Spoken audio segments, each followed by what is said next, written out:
Now, before we dive into like the actual story of this tree and how this was cut into half, let's take a look at this footage right here. This is a giant tree that angels cut down in the name of the Lord, so that way the Nephilim could not hide when Noah's, the floods came, and they were going to try to hide up on top of these trees and get away from the flood. And there's multiple other trees just like this all around the world, but they don't want to admit that because Satan rules this world, and it brings you back to Christ. You read the Bible, the book of Enoch, it all talks about this stuff, but they don't want you to know this. A huge shout out to Ryan Murphy on Instagram for making this video. And apparently there are many trees that was actually cut down by the angels that God sent down to earth before like the great flood, the Noah's flood, because it seems like the giants, the Nephilims who lived on earth, were capable enough to climb this massive tree and probably survive the great flood. Now what's funny is that obviously our government, being the government, they named this place as the Devil's Tower for some reason. And the government obviously says that this is just a mountain. What's interesting is that there are plenty of different sites that looks exactly the same way, and it actually looks like a chunk of tree that's been cut down. And if you actually take a look at the size of this thing, it was at least supposed to be about 2 miles all the way up in the sky, and that's how huge these trees were before it was cut down. And this right here is another image so that you guys can take a look at what it actually looked like, and tell me that this doesn't look like an actual tree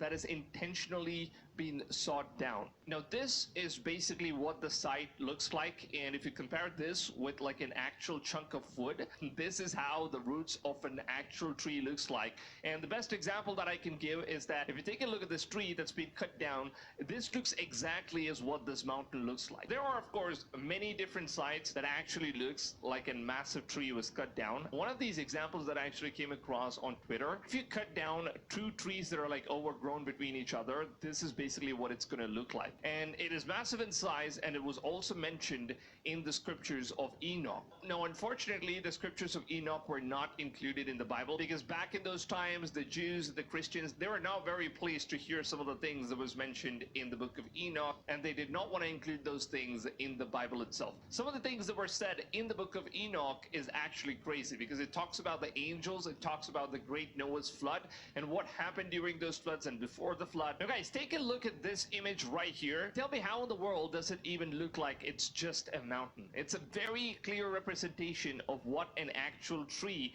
would have looked like. And this right here is like the stiffness of the roots of the tree that just went all the way up, but then it was cut down, it was sawn down perfectly as though it was done very intentionally by someone. Now in the book of Enoch, it actually says that the angels were sent by God in order to cut down the giant trees before the great Noah's flood happened. And this right here is another image of what the tree actually looks like. If it was fully grown all the way up above, it is said to be about 2 miles that's going to be growing all the way up in the air. So that's a massive tree, to be honest. And if this tree was not cut down, the giants might have probably used the tree in order to climb it up and survive the great flood. And according to the scriptures, that's why God decided to cut it down. Now there is also another mountain which the government claims that it is just a mountain, it's not a tree. Now of course everything that's run in this world is run by Satan, so he obviously wouldn't want us to know about the truth of this world and the scriptures that's already been said. So the government claims that this is just an average mountain. Now if you take a close look at this, and you actually even have those tree marks right here, like all of these circular footed marks that keeps appearing,